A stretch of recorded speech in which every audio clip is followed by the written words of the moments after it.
Good morning, my dear students. Today we are going to discuss about the next concept in this lesson. So, before going to start our discussion, we will recall what we have learned in the last class. In the last class, we have learned regarding the what are the types of plants we have classified based on their characters. See, based on their certain characteristics, we have classified as the herbs, shrubs, and trees. Later, we discussed about some of the plants which have weak stem and they cannot stand upright. Those type of plants we are calling as the creepers and climbers. Later, we have discussed about the parts of a plant. In that, we have discussed about the shoot system. In that, we have discussed that is about stem. Okay, what is the structure of stem and what are the functions of stem? We have discussed by doing the activity. Okay, now today we are going to discuss about the next part of a plant that is present in a shoot system. That is about the leaf. We are going to discuss about leaf. See, what is the structure of leaf and what are the functions of leaf. Now today we are going to discuss about the structure and the functions of leaf. My dear children, leaf has certain parts. See, those are petiole, lamina, midrib and veins. Now let us discuss what are these points. What we are calling these points and what are the functions of leaf. Here this is the structure of leaf. The broad green part of the leaf we are calling as the lamina. Look at here. This is the green part of the leaf, right? You might have observed the green part of the leaf. So the broad green part of the leaf we are calling as the lamina. As we have known that here leaves they are having the chlorophyll pigment. See, chlorophyll pigment, it is in green in color. So the green color part of the leaf we are calling as the lamina. Okay. Next, the part of the leaf which is attached to the stem. So this part we are calling as the petiole. Okay, na? Here this is the part of leaf which is attached to the stem. So this part of leaf we are calling as the petiole. Next, what do you mean by the wings? Here, wings is nothing but a small lines present on the leaf. So these small lines we are calling as the wings. Next, what about the midrib? Here, midrib is nothing but a thick wing present in the middle of the leaf. Look at here. See, this is the thick wing present at the middle of the leaf. We are calling this part as the midrib. Clear? So this is the structure of the leaf. Now, once again I will recall what are the parts which are related to the leaf. The first one is lamina. Lamina is nothing but the broad green color part of the leaf. We are calling as the lamina. Clear? Next, petiole. Petiole is nothing but the part of the leaf which is attached to the stem. In which part of the leaf it is attached to the stem? That part we are calling as the petiole. Clear? Okay. Next, what are the wings? Wings is nothing but the small lines present on the leaf. So these lines, the small lines present on the leaf. So these small lines we are calling as the wings. Okay. Next, what about the midrib? Midrib is nothing but a thick, large wing present in the middle of the leaf. So here midrib is present in the middle of the leaf. This is the thick, large middle line we are calling as the midrib. Okay. This is all about the structure of the leaf. We might have observed that the pattern of leaf it will be different for different kinds of the plants, right? Based on the structure of wings they have arranged. So based on the structure of wings we have classified the leaf as that is reticulate venation and parallel venation. What are the leaf venation? Now let us discuss. My dear children, see, based on the arrangement of wings we have classified the leaf as that is reticulate venation and parallel venation. So before going to discuss about the reticulate venation and parallel venation, we should know what you mean by the venation. Okay, here venation, the name itself indicates that the pattern of wings arranged in a leaf we are calling as the venation. In which pattern the wings they have arranged. Based on the arrangement of wings, we have classified as the reticulate venation and parallel venation. Okay. Now let us discuss what do you mean by the reticulate venation. In this type of leaf, the veins they are arranged like a net on the both side of the midrib. Okay. On both side of the midrib, the veins they have arranged like a net. So that type of venation we are calling as the reticulate venation. Look at this picture. In this design, the wings they are arranged like a net on both sides of the midrib. So this type of venation we are calling as the reticulate venation. My dear children, we have noticed in this picture that wings they are arranged on both sides of the midrib like a net. So this type of venation we are calling as the reticulate venation. So where we can see, in which type of plants we can see the reticulate venation? Means we can see the leaf of rose plant, people plant leaf, okay, and the mango tree leaves. So these all types of leaves they are having the reticulate venation. Next one, that is parallel venation. You might have observed the grass, wheat, maize and banana leaf. So in that leaves, how does the wings they are arranged? Here in that type of plants, might you observe that the wings they are parallel to one another.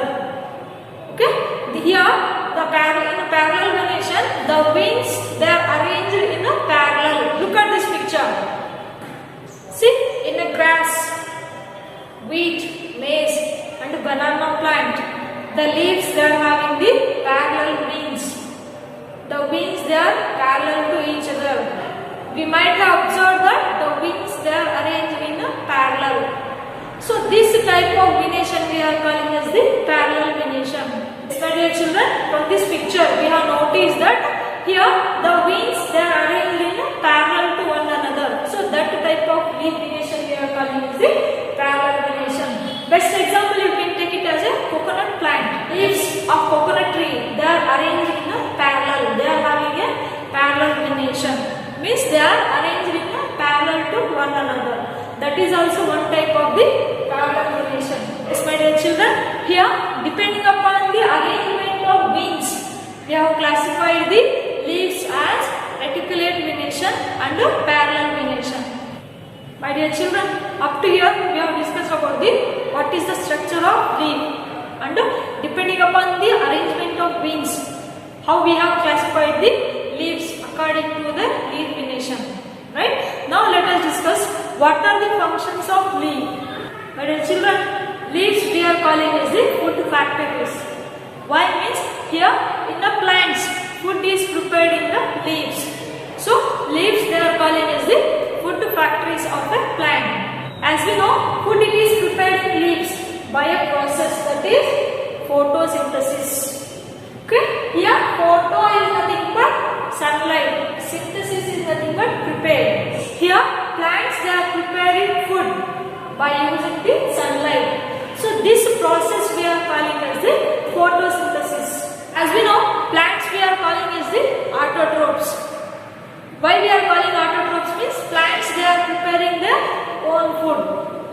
So here the plants they are preparing their own food by a process. That process we are calling as the photosynthesis. You are familiar with the photosynthesis process. Here plants they are using the carbon dioxide and water in presence of sunlight in the chlorophyll.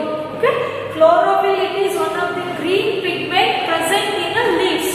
Here plants they are preparing their own food by using the carbon dioxide and water in presence of sunlight and the chlorophyll. They give rise to carbohydrate. Carbohydrate is nothing but food. Okay, here oxygen gas is released. As we know, the oxygen gas released by the plant we are using for the respiration process. We are respiring the gas which is produced during the photosynthesis process. That is oxygen we are using for the respiration process. Now let us discuss how does the photosynthesis process it will be occurs. My dear children, as we know, the leaves are containing a green pigment, that is we are calling as the chlorophyll. You might have noticed that some of the leaf color of a plant, they are having the yellow color or they are having the brown color. What does they indicate? Does the food it is prepared in those type of plants also? Yes, of course. Here they are having the colored pigment like brown, red or yellow. So that colored pigment it will completely covers the chlorophyll. So that in some plants they are having the different colored leaves. In those plants also the chlorophyll pigment it is present. Okay, they are also preparing their own food. Clear? Carbon dioxide. The molecular formula of carbon dioxide is CO2. CO2 is nothing but carbon dioxide. Okay, and water molecular formula is H2O. In presence of sunlight and chlorophyll. Here chlorophyll it is a green colored pigment present in a leaf. Okay, by using the carbon dioxide and water, the plants they are producing the food. Here C6H12O6, nothing but this is the glucose. Glucose it is one of the unit of carbohydrates, that is food. Okay, with that oxygen gas is released. Here by using the carbon dioxide and water in presence of sunlight, the leaves which contain a chlorophyll pigment, they are producing the food, and with that oxygen gas is produced. Okay, see this is one of the function of leaf. Okay, that is the leaves they are preparing their food, means plants they are preparing their own food by a process, that is in a photosynthesis process. Yes, my dear children, now let us do an experiment to show that leaves they are preparing food by the photosynthesis process. Okay, to do this activity we need some of the materials. The required materials are test tube, spirit solution, some amount of water and iodine solution. Let us do this activity. Yes, my dear children, now we will do an activity to show that leaves prepare food or carbohydrates by using the photosynthesis process. To do this activity, we need leaf, test tube, spirit solution and a beaker having water. Now let us do an activity. Here, take a leaf in a test tube. Pour the spirit solution to completely cover the leaf. Yes, I had poured the spirit solution. The solution it will completely covers the leaf. This test tube you have to keep in a beaker which is half filled with water. Heat the beaker till green color of the leaves. It will be completely dissolved in a spirit solution. Up to that you have to heat the beaker. Just observe the color of the solution. Here the green color leaf it will gives out the green color to the spirit solution. Here the spirit solution color it will be changes into green. Now take out the leaf outside and wash it with water. Later you have to test the leaf by using the iodine solution. Now let us do. Solution present in a test tube it will turns into green color. Means here leaf it will gives out the green color to the spirit solution. Okay, now wash this leaf by using the water. Later for this leaf you have to pour the iodine.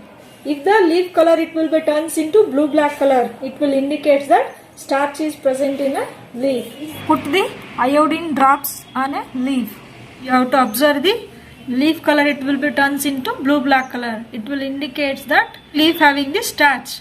Means leaf they are preparing food by the photosynthesis process. Yes, my dear children, from this activity we have noticed that here the leaf color it will be changes into blue black color, which indicate the presence of starch in the leaf. Here this experiment it will shows that leaves they are producing food by using the photosynthesis process. I had said it before, to the photosynthesis process sunlight it is very essential. Means in presence of sunlight only the photosynthesis process it will be occurs. Means the plants they are preparing their own food in presence of sunlight only. Now let us check. Sunlight it is very essential for the photosynthesis process or not by doing one of the activity. Look at this picture. Place a potted plant with green leaves in a dark room for a day or 2 days. Now cover a portion of leaf of a plant completely with the black paper and leave the plant in sunlight for a day. Remove the leaf covered in a black paper and repeat the test for starch as we have done before.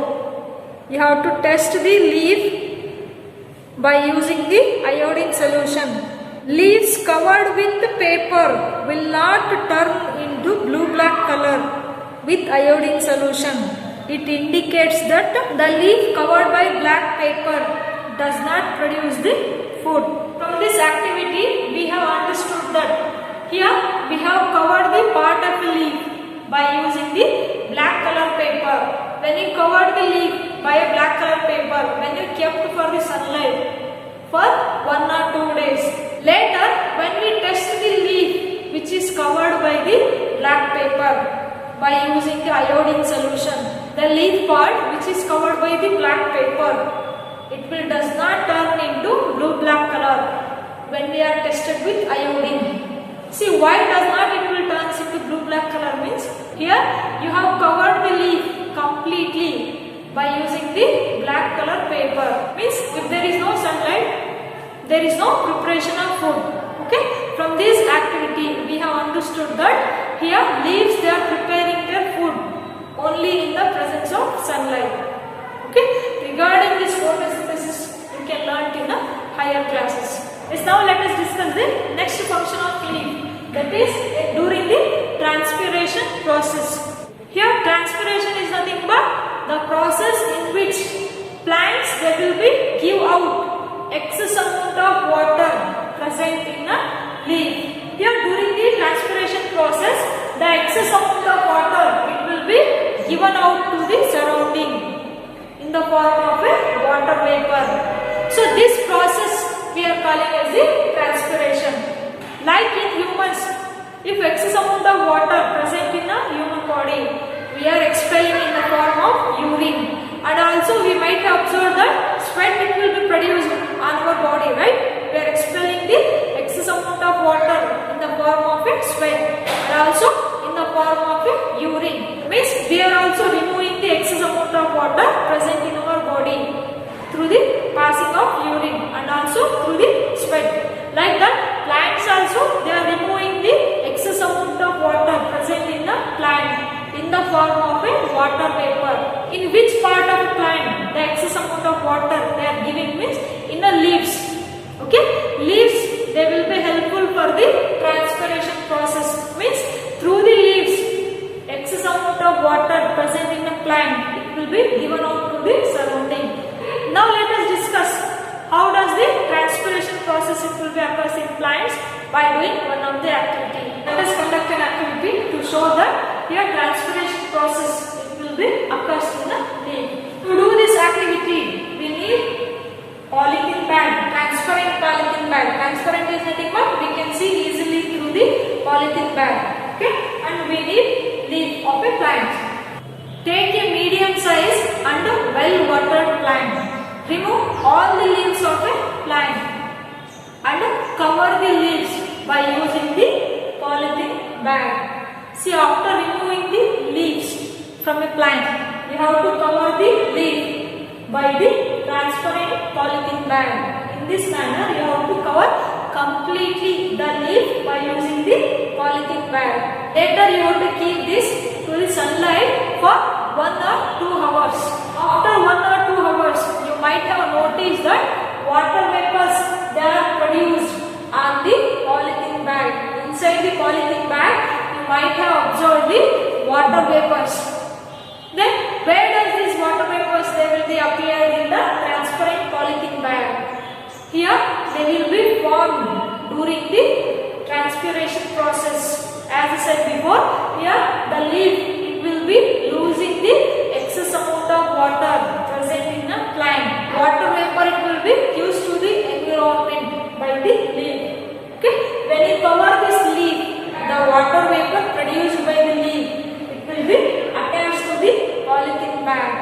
Okay, here transpiration process it will be takes place. Yes, my dear children, you do this activity in your home. It's very simple. Cover the leaf part by using the transparent polythene bag, and you have to allow this plant for sunlight 1 or 2 hours. Later, you might have observed that water vapors they will be formed on the the transparent polythene bag. You might observe inside the transparent polythene bag, water vapors will be formed. They will be appear on the polythene bag. Okay, from this experiment, we came to know that here the transpiration process will be occurs in a leaf. This is one of the function of a leaf. Yes, my dear children, by learning all these points, we will wind up our class. Before going to wind up our class, we will recall once again what we have learned in this class. In this class, we have discussed about what is the structure of leaf, and based on their arrangement of wings, we have classified the leaves into two type of venation, as reticulate venation and parallel venation. Okay, and also we have discussed about in which type of plants we can see the reticulate venation and parallel venation. Okay, later we have discussed about the functions of leaf. Here the major function of leaf is, that is preparation of food by the photosynthesis process, and another one is during the transpiration process. Means excess amount of water present in a leaf, it will be gives out to the surrounding by the transpiration process. And also on the surface of leaves, small pores they are present. So these pores we are calling as the stomata. Okay, small pores present on the leaf we are calling as the stomata. Through the stomata, carbon dioxide gas it will be absorbed by the leaves, and oxygen gas it will be released to the surrounding. Okay, leaves they are helpful for the exchange of gases and also for the transpiration process. With that, leaves they are preparing their own food. Okay, these are the few functions of leaf. By learning all